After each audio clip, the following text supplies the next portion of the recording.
The South African rand has experienced a notable surge in value against the US dollar over the past few weeks. Now, this has been attributed to an uptick in investor confidence in South Africa, as well as the increasing demand for the currency as a safe haven. This is good news for South African businesses and individuals who need to purchase goods and services from overseas. But the country is currently battling an energy crisis, which President Cyril Ramaphosa has described as an existential threat to its economy. On Monday, the rand broke above 18 to the dollar for the first time since November 2022. The question now is, how long can the rand remain strong against the dollar, and just how much damage will the power cuts do to the rand's position? Economist Phelisa Nkomo joins me now. Phelisa, welcome again to Business Edge. Thank you so much for joining me.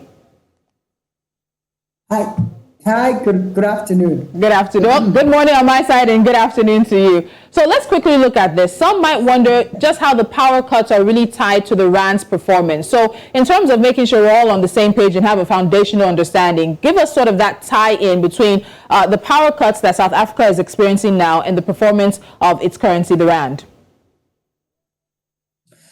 I mean, it's actually quite interesting, by the way, because one would assume that, when the country is experiencing, load shedding as we have, why would then we have our currency actually strengthening? So there are several variables here. I think the first one is the fact that obviously when you have power cuts, amongst the key issues that you have is that businesses could get affected, particularly small and medium businesses, because they don't have capital to be, for actually investing or ensuring that they can buy, something like solar system or use alternative energy system, but also they don't have access to capital to be able to actually make it sure that they have those resources. Not only, most of them, you'd find that they are operating either from their houses, but also just the general infrastructure of them, of ensuring that they have access to alternative sources of energy. That's the first thing. I think the second one, obviously, it's around the public sector, which is in this context, the schooling system, for example, the public healthcare sector, and, the general operation of the economy. I mean, for instance, courts, for instance, when there's load shedding, they can operate because they need lights, but also their, computer system is linked to energy.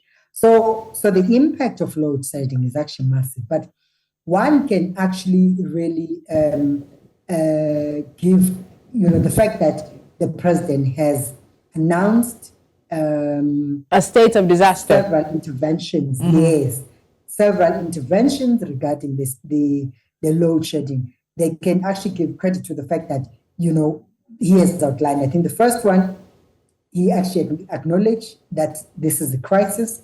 I think the second one is actually declared a state of disaster. So obviously with the state of disaster, there are few things that, there are few instruments that naturally any government triggers with the state of disaster. I think the first one is emergency spending, but also two is that you set up several structures to make it sure that you actually deal with the disaster that the country is confronted with. But also the other one is that you can bypass systems that create bottlenecks or, the bureaucratic systems, and immediately, because you want to achieve a certain objectives. In fact, if you'd recall, when the several countries had declared that COVID pandemic was a disaster, it then allowed several presidents to really play their chessboard differently than the usual, amongst those quick decision making with less consultation. So I suppose that's what the president, that's why you have these positive sentiments that are based on president's announcement, including, for example, the Minister of Electricity. Of course, there have been jokes around on what would the Minister of Electricity be doing from energy and as well as the public enterprise. And I think, obviously, everything else is really going to rely on the execution, but also how much is the Minister of Electricity is going to do things better than what we are or what we're experiencing right now. Okay, so what we saw was that at the end of the day, the rand gained about 0.3% in value. Some have said this is a fantastic thing, especially given the trend we've seen in the past few months, starting from November 2022. But others have said that it's very little and inconsequential, especially given the lingering power cuts, the rising inflation, and also decreased consumer behavior. What sentiment do you share that even with this little gain, there's a positive something to look at here? The glass is half full or half empty. What do you think? Yeah, no, I mean, positive sentiments from the global economy are always good, by the way, for developing countries. And South Africa is a big economy, but also it's a small economy. So it's always, the 0%, signals something about what is it that the investor community is saying. But obviously, we can't run away from the fact that, by the way, there is a threat of recession in South Africa. I mean, it's sitting at about 68%. I was reading about 2 days ago that there's a threat of recession because our economy actually shrank in the last quarter of the year. So in essence, and some of those sentiments about, looming recession are actually coming from investor community. So in essence, I think this 0.3% of, depreciation of the rand or positive, kind of like really sends positive sentiments, but also it's not really much because unless you play in the financial market, that's when you are actually going to be seeing the impact. But there are two things, though, about the appreciation of any currency. I think the first thing, you have those benefits, you have those sectors that benefit out of it, but you have those sectors that don't benefit. Yes. So now, because we are an export-led economy, more often than not, the exporters will not be happy with that. But those who actually get to import, is actually quite good for them. So in essence, you do have, those who will be happy and those who are not really going to be happy with the, strengthening of the rand, because in essence, it has either positive or a negative impact, depending on which side of the table you're sitting in. So interestingly enough, on Friday, Moody's released an issuer comment on South Africa's economy, and it said that the blackouts effect on businesses, consumer sentiment, as well as investments will weaken the country's already subdued economic growth prospects and also threaten social and political stability. When you look at what Moody's is saying, they're being quite pessimistic about the potential of South Africa's economy in this year, in this 2021. I beg your pardon, 2023 it is, because of these lingering issues. Is that concern right on the money, or is it just a bit too much pessimism about what is happening inside South Africa? No, that pessimism actually reflects the sentiments in South Africa. I think everyone else is really, really concerned about where South Africa is and what are the future prospects.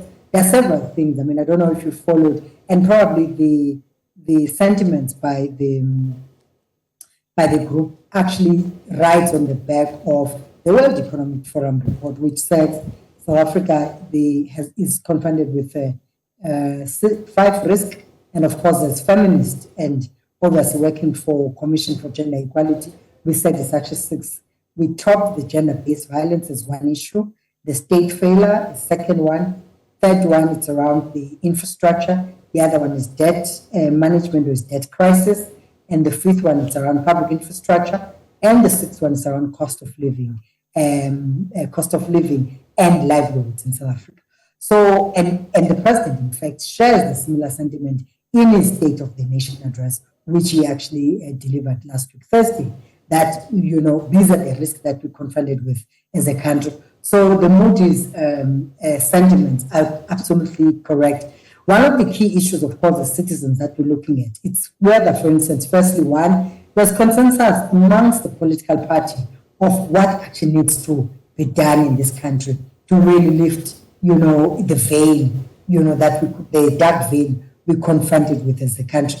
And as I'm talking to you, by the way, in between earlier, I was watching a parliamentary debate where actually the minds aren't meeting about what is it that needs to be done. So that's the first issue. But also, the second issue, the president has really been pushing for social compacts. Now, South Africa has a history of, compacting with partners it believes that would actually add, a lot of value in relation to dealing with South African crisis. But the problem really about that is that some parties don't see through what they are compacting for in this context is what type of a social contract that government gets to enter with business, with a, or private sector, but as well as with the broader society, or even sometimes they're going as far as entering into a social compact with faith-based, communities, depending on what are the issues that we're dealing with.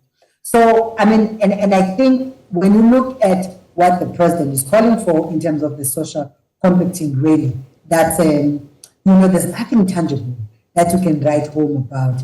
And in essence, a lot of us, which is even from both Chapter 9 institution and even civil society organization, amongst the key issues that we're concerned about is that what will the social compacting deliver? And I'm saying this as well as the fact that civil society organizations have really been concerned about sometimes how they get isolated within the public debate and even the public in the crafting of public policy.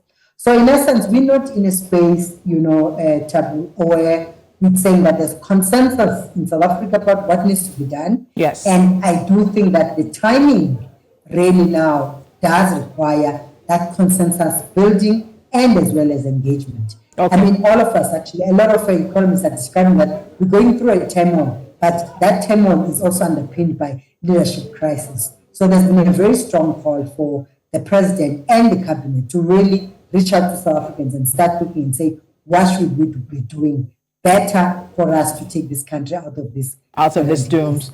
All right, Phelisa, before I let you go, my last question is this. We see that there's some major economic data that's expected on Wednesday. That's the South African inflation as well as retail sales figure. And they're going to show a lot as to the state of the South African economy. What do you think we should expect? What kind of picture do you think they might paint of the South African economy when that data is released tomorrow? If you really build on the back of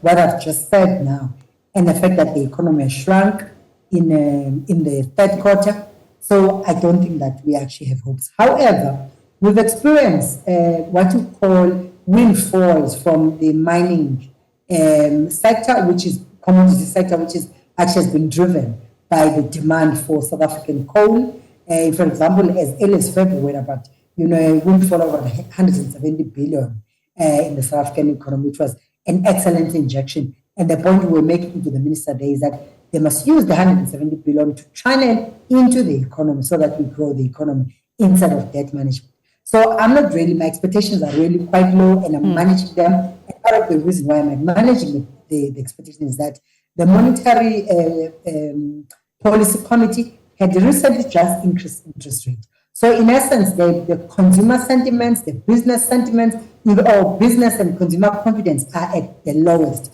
in South Africa. So I'm really not hoping for much except this component of the commodity sector, which really is been driving growth. But of course, no economy can only rely on one sector. On one sector. You need multiple sectors to really come into the party and drive growth within the economy.